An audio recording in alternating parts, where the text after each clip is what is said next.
while you are able to guide me. So it is important. And then Imam says, وَلَا أَفْتَكِرَنَّ وَمِنْ عِنْدَكَ وَسْعِي. Wus'i, that means that my plenty. You can, again, Imam says my plenty. No, as far as my risk is concerned, my awlad is concerned, my honor is concerned, my dignity is concerned, all this thing is plenty with Allah subhanahu wa ta'ala. So Allah, don't let me, just become poor and needy. No, while you have the ability to just have my plenty, right? The Imam says, وَلَا أَطْغَيَنَّ وَمِنْ عِنْدِكَ وُجْدِي. Nor should I become rebellious when you have my wealth, right? My wujdi, you have the ability, the wealth is, my wealth is with you.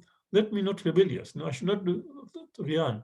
So these 5 points Imam is mentioning in this passage, which is quite interesting, which we need all the time.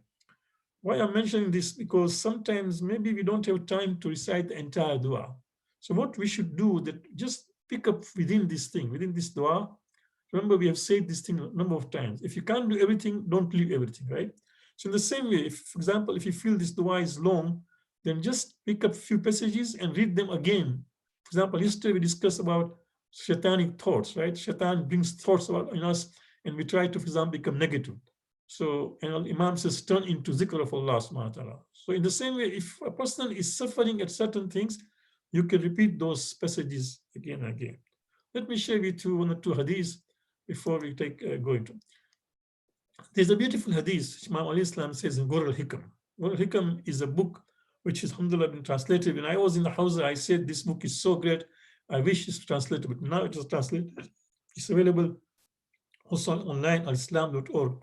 It is 11,000 plus hadiths, by Imam al-Islam on 700 topics. 700 different topics are covered in this book, Gur al-Hikam. You can also get a printed copy, which you should keep in your library, right? So Imam says, Kama tadinu tudan. As you deal with others, so too you'll be dealt with. Now we say in Gujarati, Je jeun karse temu pamse. Remember when in madrasa we were taught this thing. Je jeun karse temu pamse. Now, as you deal with others, so too will you be dealt with. So if you do zulm to others, then people will also do zulm on you. So keep this in mind, right? And then regarding zulm, that we should never do wrong to someone. Subhanallah, this is such a powerful passage in Nahjul Balagha, khutbah number 224. It's really powerful, honestly. If you take this passage and give it to somebody, people who take interest in politics, they'll be surprised that such a kind of thought existed in Islamic leaders. See what Imam says, by Allah, I would rather spend a sleepless night on the thorns of Sa'dan tree, that means a type of prickly tree, or be driven as a prisoner in shackles, than meet Allah and His Messenger on the day of resurrection, having wronged any servant or having usurped any kind of worldly wealth. Do you see this thing? This is the month of Ramadan. So many things, especially just now we are under lockdown. One of the things we should do is that pray to Allah that, Ya Allah, remind me that if I have wronged somebody, if anybody's wealth is with me, I thought Dostoevsky is a very good book, Gunai Kabira. In the introduction, he mentions a hadith which is really moving. He says, 1 dirham, $1 of somebody, if you return to its owner, is better than 2,000 rakat of sunnat namaz. 2,000 rakat of sunnat namaz. So if you have anybody's wealth with you, if anybody's thing, just return it. So Imam says, I would rather rather spend a night in another tree which is pricky, or be driven as a prisoner in shackles, than meet Allah and His Messenger on the day of judgment, on the day of resurrection, having wronged any servant, you can imagine. I mean, that means abd of Allah, or having usurped any kind of worldly wealth.